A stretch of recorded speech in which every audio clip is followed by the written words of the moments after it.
Are you shocked to see how quickly internet fame can turn into infamy? Vitaly Zdorovetskiy's story is one you need to hear if you've ever dreamed of online stardom. Once a name that echoed across the internet for his audacious pranks and headline-grabbing viral stunts, Vitaly has become a controversial figure in the world of online entertainment. Today, he finds himself deeply entangled in a complex legal quagmire in the Philippines, a situation that has shocked both his fans and critics alike. Vitaly rose to fame through his YouTube channel, Vitaly's TV, which boasts an impressive following of over 10 million subscribers, making him one of the most recognized pranksters on the platform. His outrageous antics, often blurring the line between humor and harassment, have sparked countless debates about the ethics of online pranking and the responsibilities of influencers. But now, his latest escapades have led to serious consequences: detention by authorities and the looming threat of imprisonment, forcing both Vitaly and his audience to confront the darker side of internet fame.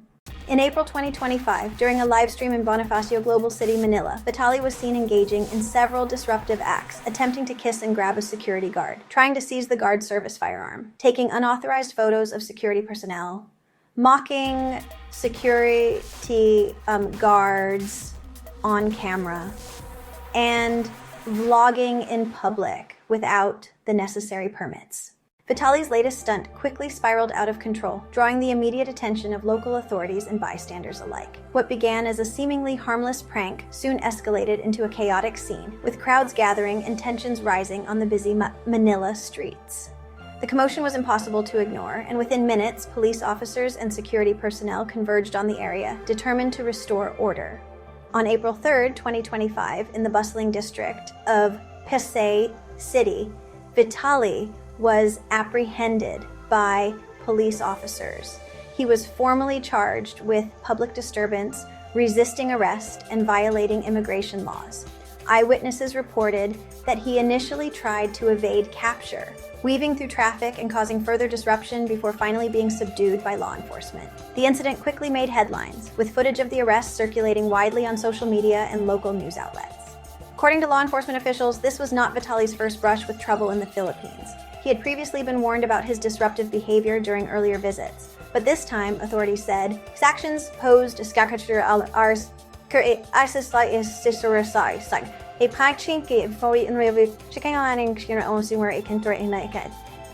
Right into tattoo, public order, and safety. The Bureau of Immigration emphasized that repeated violations would not be tolerated, especially from foreign nationals who disregard local laws and customs. After being processed by authorities, Vitaly was officially declared an undesirable foreign national by the Bureau of Immigration. He is currently being held at the Bureau of Immigration Bicutan Detention Center in Taguig City, where he awaits further legal proceedings. The case has sparked debate about the consequences of reckless behavior by visitors and the importance of respecting the laws of the countries they visit.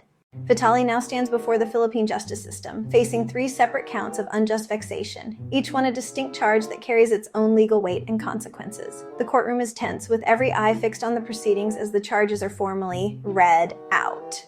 Unjust vexation is a criminal offense under Philippine law, defined as causing annoyance, irritation, or distress to another person without any valid or legal justification. It's a charge that may sound minor, but it's taken seriously in the country's legal system, as it aims to protect individuals from persistent harassment or disruptive behavior.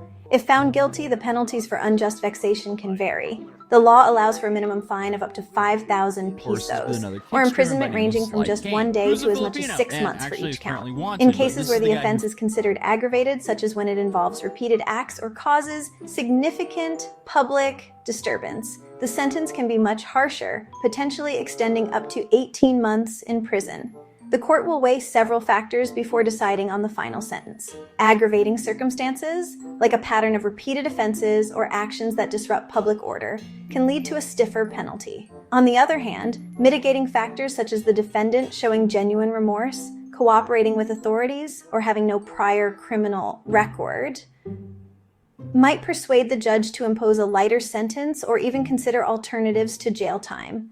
Legal experts point out that parole or early release is sometimes possible, especially for first-time offenders or those who demonstrate good behavior while in custody. Ultimately, much depends on the judge's discretion and the unique circumstances of each case, making outcomes difficult to predict. The public's response to Vitaly's case has been sharply divided.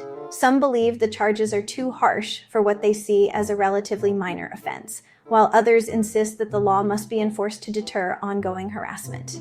Legal analysts stress that unjust vexation is often used to address behavior that, while not violent, can still have a significant impact on victims' lives, highlighting the delicate balance the courts must strike between justice and compassion. In a letter to Interior Secretary Janvik Ramula, Vitaly cited mental health issues and requested that the charges be dropped. However, Ramula emphasized that Vitaly's actions should not go unpunished and confirmed that the charges would proceed. Both Russia and the United States have refused to accept Vitaly's deportation. As a result, he will face trial and, if convicted, serve his sentence in the Philippines. Reports indicate that Vitaly behaved inappropriately in Boracay, allegedly insulting a surfing instructor and encouraging his followers to leave negative reviews about the business online. Vitaly Zdorovetskiy's journey from internet fame to legal infamy serves as a cautionary tale about the consequences of crossing boundaries in the pursuit of content. As he awaits trial, the world watches closely, pondering the fate of a man who once thrived on pushing limits. Vitaly's story reminds us that internet fame can be fleeting and that every action online has real-world consequences. As you scroll, post, and share, ask yourself, what lines are you willing to cross for attention? Let his journey be a lesson to reflect on the true cost of viral fame.